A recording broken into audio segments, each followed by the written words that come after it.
everybody, it's me, Angela Walters from quiltingismytherapy.com, and in this quick video tutorial, I'm going to address a very common question I'm asked when I'm teaching machine quilting. Starting and stopping a new line of quilting in the middle of your quilt is easy if you know the steps.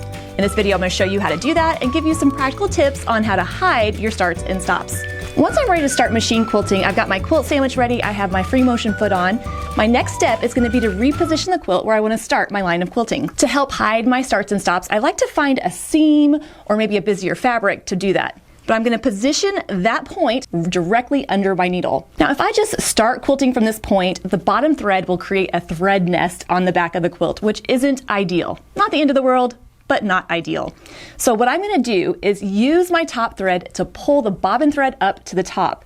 So once I have my quilt in position, I'm going to drop my foot, and then holding on to the top thread, I'm going to take one stitch. I'm going to go down and up with the needle. Now I can use the needle up and down button if I have that, or I can use the hand wheel. It doesn't matter, but just one stitch. Down and up. Now that I've taken that stitch, my bobbin thread is just barely showing on the top of my quilt. So what I'm going to do is raise my foot, holding that top thread. I'm going to move the quilt sandwich over so I can grab that bobbin thread. Now that I have both threads on the top, I can secure them by taking a couple stitches in place. So moving the quilt sandwich back to that same position, dropping my foot, I'm going to then take a few stitches right in place. Now again, I can use my needle up and down button, or I can use my hand wheel. And what that's going to do is just create a little bit of a knot to help secure that line of quilting. Once I have that secured, I'm just going to start quilting. And at this point, whatever it is that you want to quilt, swirls or whatever. But once I get a little bit away from that beginning point, I can then deal with my thread tails. So here I have my two threads both on top. How I like to handle those, I'll use my curved scissors and then just trim them flush with the quilt top. If that makes you a little nervous, if you're worried it's going to come out, you can put a dab of fray check or fabric glue on that point. You could leave the tails long and use a needle to bury them, although to be honest, that sounds like a version of hell I don't want to endure. But if you've ever taken out quilting, you know that stuff doesn't just come out. So this is how I've handled every single quilt I've ever quilted, and I've never had a problem. But again, you have to do kind of what you feel comfortable with. Now that I've secured my quilting, I can start quilting whatever design I want to quilt with. But let's pretend now I'm ready to tie off or end my line of quilting. So I'm going to do all the steps I did to tie on just backwards. So I'm going to take a few stitches in place to secure that line of quilting. Again, you can use your needle up and down button. You could use your hand wheel. It doesn't matter. And then if you have a thread cutter function, you could go ahead and push that button, cut the threads. Just know that if you do use that on your sewing machine, you might have a little tail at the back of your quilt that you'll have to come back and trim. If you don't have that option, it's no problem. What I can do is lift my needle first, lift my foot, and then carefully use my finger to give myself some slack on that top thread.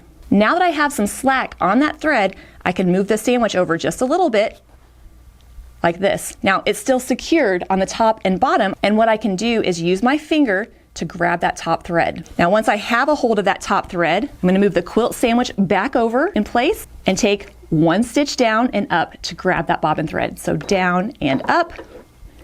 And when I lift up my foot and move my machine over, I should have both threads right there on the top. My finger is looped on that top thread because it's still connected, and it's grabbed that bobbin thread right there. Then I'm going to use my scissors to just cut those flush with the quilt top.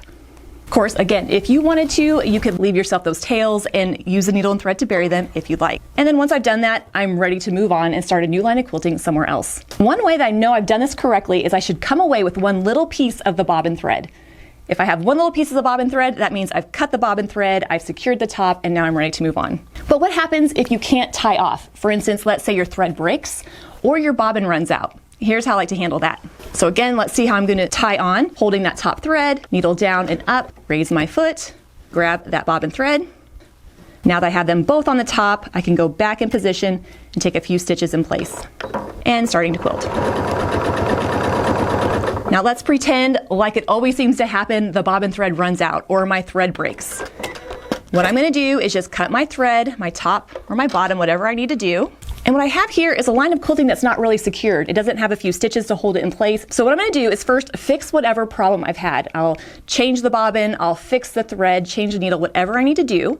But when I go to start my next line of quilting, I'm going to overlap the previous line of quilting by about a 1/2 inch or so. That other quilting will help secure that first line. So positioning it so that I'm overlapping it just a bit, dropping my foot, holding my top thread right there, and taking a stitch down and up. Grabbing my bobbin thread and securing it the same way I'm already doing, pushing that up and down button to kind of create a little bit of a knot to help hold that in place. And then when I start quilting, I'm just going to overlap that previous row of quilting a little bit. When you're starting a new line of quilting, where you make those stitches in place is going to help secure the quilting, but it might show up as a knot. So a couple things you want to do: don't pull up on that bobbin thread too much as you're making those stitches. I also like to try to hide my starts and stops by always starting in a seam or on the edge of the quilt. So for instance, if I were actually quilting a quilt and I ran out of bobbin thread or my thread broke at this point, I would probably take that quilting out until I get to a seam or a place where I can hide it and start a new line of quilting there. It's not really a problem if I start right there. It just helps me hide those starts and stops and make it look a little bit more seamless. And lastly, I like to try to avoid starts and stops as much as possible. So as I'm working through the quilt, if I need to get from one area to another, I'll use echoing or traveling along a seam, stitching in the ditch to get where I need to go. However, adding more or less starts and stops is not a problem. It doesn't change the way it looks at all. Hopefully this has helped you understand how I like to start and end lines of quilting. And for more machine quilting tips and inspiration, be sure to check out my website, quiltingismytherapy.com. Until the next video, everyone, happy quilting.